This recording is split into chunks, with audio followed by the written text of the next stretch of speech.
Good morning, it's Ronald Wohlman from South by Southwest. I'm here with Rodney Evans, a writer and director of a beautiful movie called Vision Portraits that premiered, Rodney, here at South by Southwest. Yes, it premiered on Saturday afternoon. And how was that for you?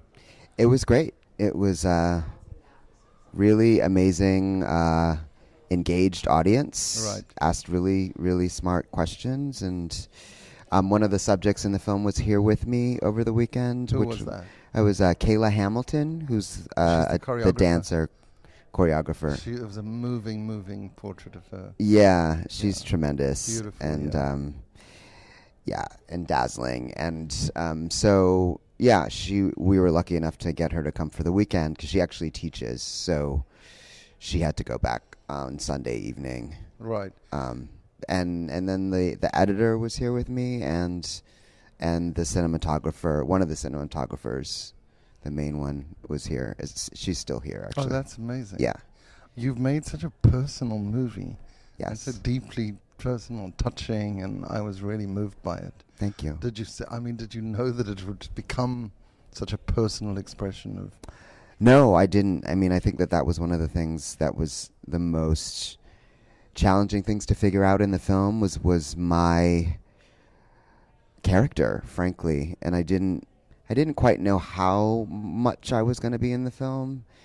And I knew that I was going to be in the beginning and the end to sort of set up why I was, interviewing blind artists and what my interest was. And I really wanted to be transparent about that. Right. And my visual impairment. And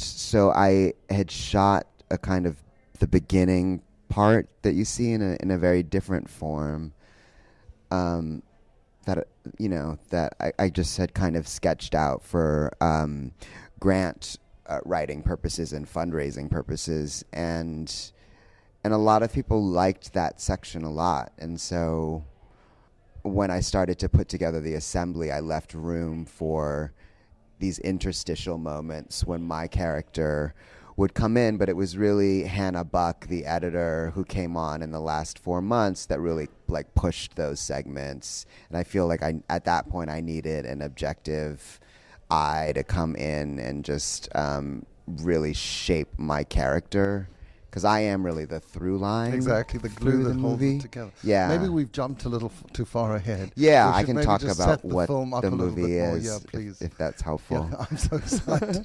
Yeah, no, it's jumping cool. ahead too far. Yeah. For our listeners out there. Yeah. How do you describe the film you've made? Well, I would say Vision Portraits is a documentary that chronicles the creative paths of blind and low vision artists. So there's a photographer named John Dugdale who is almost completely blind. And there's a dancer named Kayla Hamilton who was born with no vision in one eye and has complications with her vision in her seeing eye, which is her right eye. And then Ryan Knighton, who's a writer / storyteller / journalist / screenwriter, who wrote a really amazing memoir called Cockeyed about losing his vision after being diagnosed at 18. And I'm a character in the film because I am visually impaired and I have no peripheral vision and very minimal night vision. So yeah, it really just kind of chronicles our creative processes and the ways in which we make art, in spite of being blind and or visually impaired. Yeah, I was so moved. And Doug's work, oh my God, it's beautiful. Don Dugdale. Yeah. Oh my God. Yeah. Beautiful. And all that work that you show in the movie, that was when he had his vision, or that was work he's doing now with limited vision? that was when he had his vision. So it varies. Some of the pictures that you see are from, it ranges. It's from the early 90s to, I would say, 2010. Yeah. He had such insightful things he was saying. Yeah. I loved that that anecdote he told of a friend who said, "I can't wait till you go blind." Right. So that you no longer have to, it's not on your mind constantly that you're worried about it so much. Yeah, I think that was really freeing for him to hear.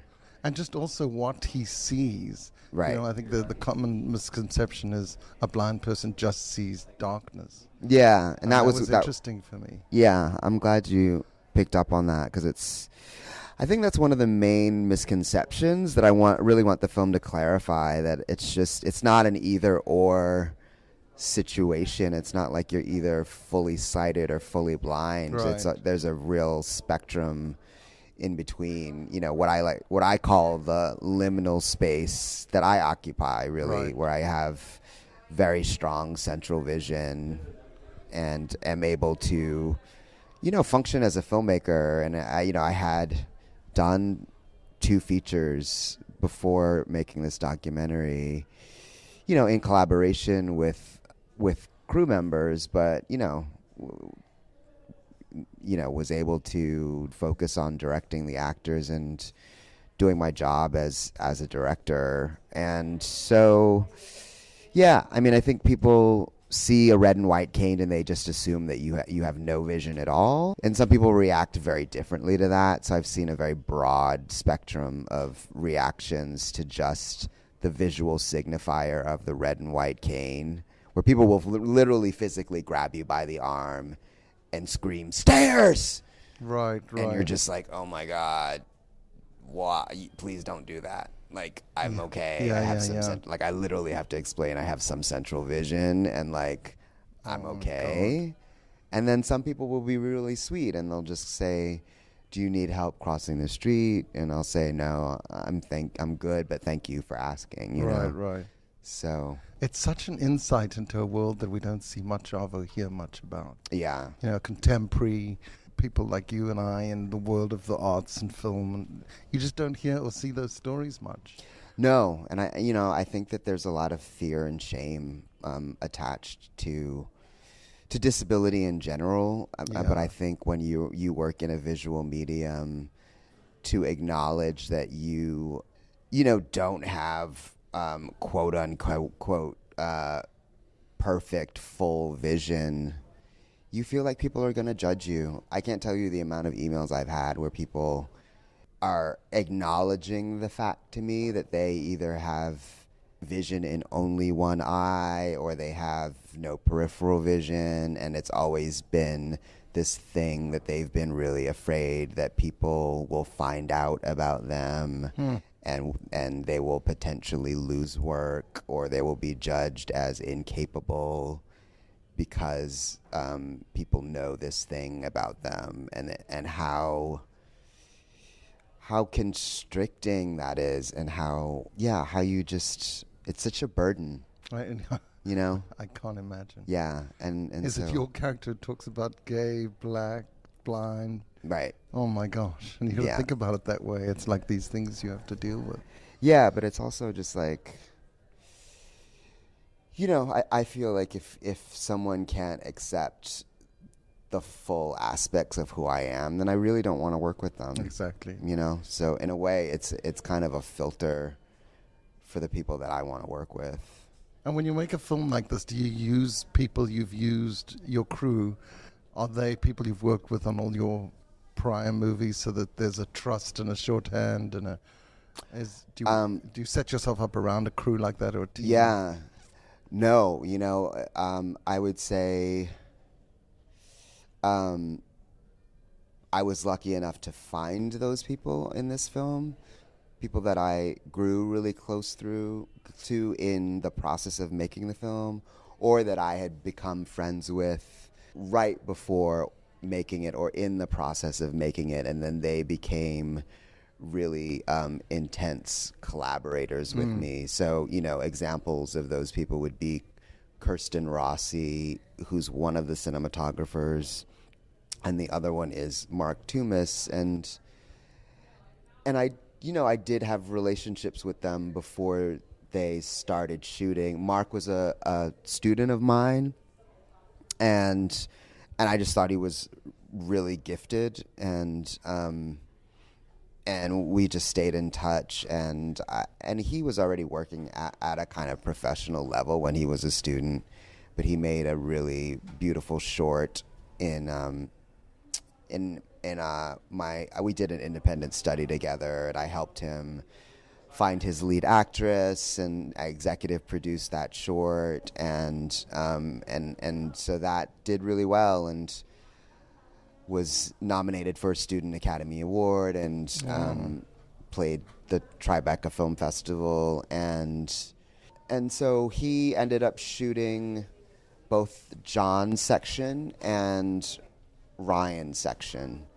So for me, it was I needed someone who I could trust to be in these very intimate environments and not be obtrusive, but also handle both sound and camera, which is challenging.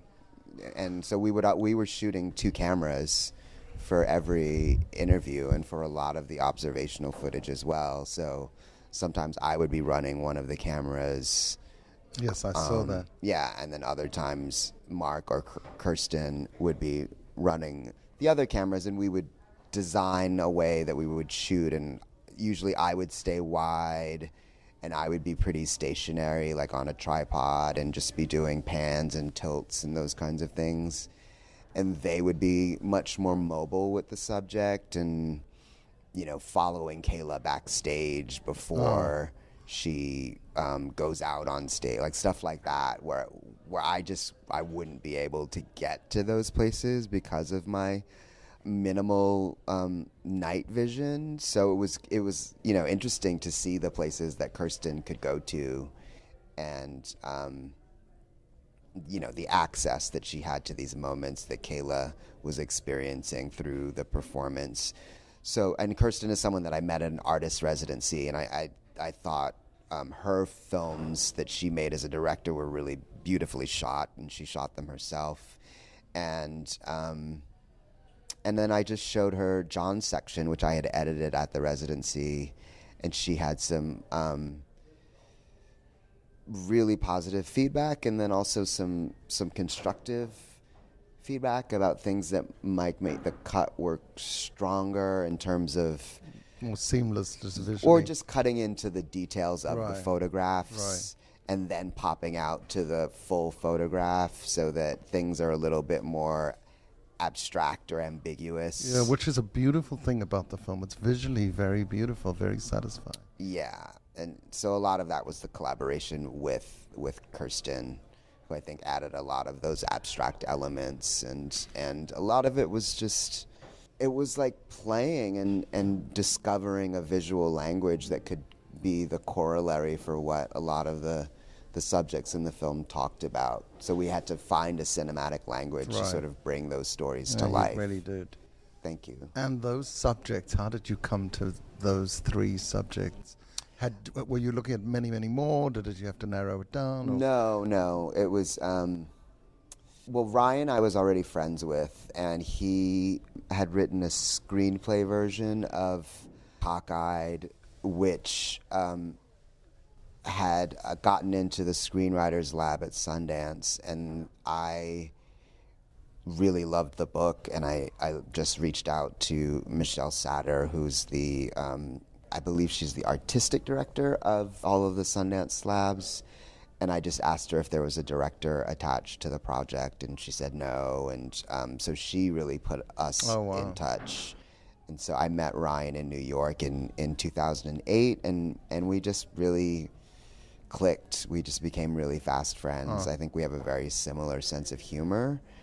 So, whenever he would come through New York every couple years, we would get coffee or get a drink, and then when this came up, I just reached out to him, and I wanted him to be a part of it, and he agreed to, and had a lot of different ideas about things that we could show, and then John, funny enough, John was in a 10-year relationship with my brother's best friend, and so I just asked my brother's best friend to introduce me to Right. John. And that took a while for him to agree to meet. And then we met for lunch, and I talked to him about the film, and then he wanted me to come over and show him some previous films that I had done. And then after those couple of meetings, he agreed to do it. And but it was very emotional for John. I think it's really hard for him to go back to those memories.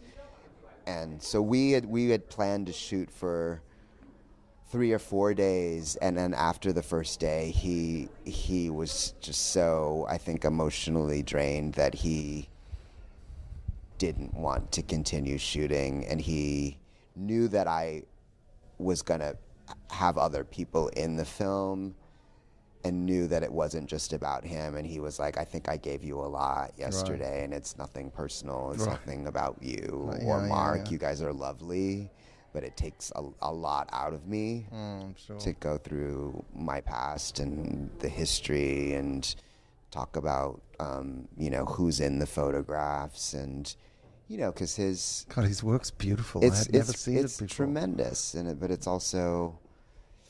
He also lived through, the height of the AIDS epidemic, right? And so a lot of people very traumatic. died around him, right? And he spent 1.5 years in St. Vincent's Hospital, which was kind of the epicenter of the AIDS crisis in New York, and lived through it. And I think photography for him was a way of healing and transforming a lot of pain, and he talks about it as his biography, those photographs. Yeah. And then Kayla, I did not know at all, and frankly, I did not want to make a film with all men. Oh, right. And I basically was like I was talking to a colleague of mine where I teach at Swarthmore College. I teach film production and screenwriting. And so I was talking to someone in the dance department, and I was like, I think I really want a dancer and preferably a woman of color who is visually impaired. And you couldn't have got a better subject. Yeah, and so I just told my friend Juma Poe that, and he was like, I think I know someone. Wow. And so Kayla and I just had breakfast, and she was fully in the throes of completing this 3-year journey of making this solo dance piece about her visual impairment called Nearly Sighted. So smart, I thought. Yeah. So we just met at the perfect time. Literally, we met on a Sunday. Her show was opening the following weekend, and I was just like, do you mind if we film you in rehearsal and then film the opening weekend? And she was like, no, not at all. Great. Come down. Yeah.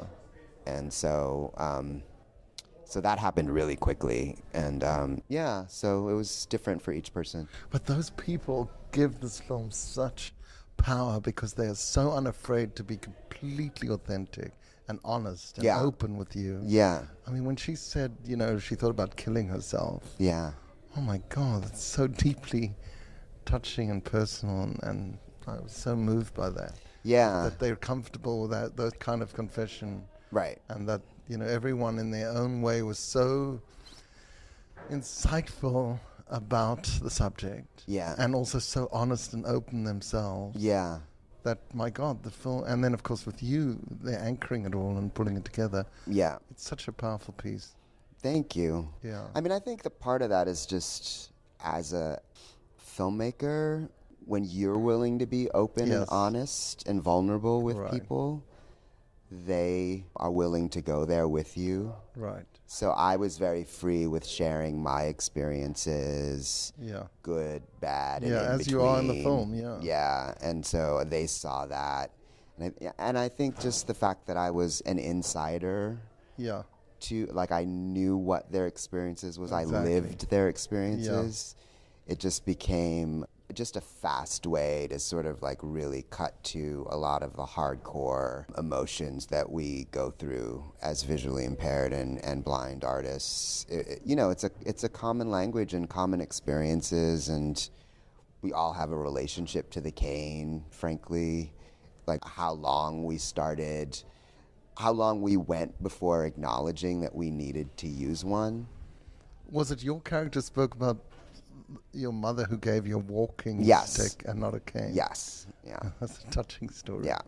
She, and that was her way of like, you can use this cane and move it around, and no one will, grab you by the arm, and you don't have to announce to the world that this is happening to you. Sweet. Yeah. So, and then Kayla she still doesn't use a cane. She just relies on people. But she had a procedure that helped her, right? It improved her vision. Yes, but her vision fluctuates still to the present day. She has complications because she has 2 conditions, iritis and glaucoma. I mean, the unfortunate thing with her is that the treatment for one can also exacerbate the conditions of the other. So she has to be really, really careful because she has to take steroids for the iritis, but that's actually what caused the glaucoma. Yes, I know, I heard that. Yeah. So And you went off, you flew to Switzerland? to Berlin. To Berlin, and you had that treatment. And I thought maybe over time you'll start to see improvements. Yeah. Have you? I have, yeah. Oh, wow. Yeah. That's amazing. Yeah. I mean, not to the degree that my daily existence has changed dramatically, but, this is almost a year later, and my retinal doctor in New York, does similar field of vision tests, and he can sort of see the broadened peripheral vision, and he can also see a stronger signal from my optic nerve to my brain. That's great. And that things are very stable, much more stable than before I got the treatment. So, he basically said to me, like, whatever you did in Berlin was that's great. That's amazing. Yeah. And so that's the thing. It's like, even through the process of making the film, it allowed me to find treatments that I wouldn't have known about had I not been making the film. Well, that's amazing. Yeah. And so you mentioned you teach. Yes. And you obviously executive produce, because I know you've got a few other films here at the festival. Yeah. So you're pretty, you've got a broad range in film. Yeah. Okay. Yeah, I enjoy teaching quite a bit. I think with independent filmmakers, I think we can all, well, maybe not all, but I was just going to say that it's not the most lucrative field for a lot of people, right? And so a lot of people have to figure out other ways to sustain themselves, and some people will work in advertising, or they'll do episodic television, or they have to do something that's not their passion project, to sustain themselves. Right. And my thing has been teaching and sort of preparing the next generation of filmmakers to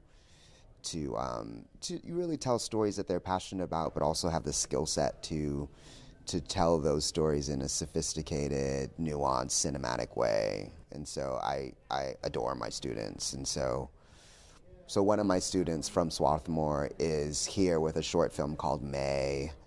And so I gave his script to an actress that I worked in my last fiction feature, which was called The Happy Sad. And this actress, Maria Dizia, was in that film. And so she's been on Orange is the New Black and has done some indies like While We Were Young by Noah Baumbach and Martha Marcy May Marlene. And she's one of those actresses that just likes good material and it's not snobbish about where it's coming from, So she just really liked Julian's short script. She liked him. I encouraged him to go up and have coffee with her.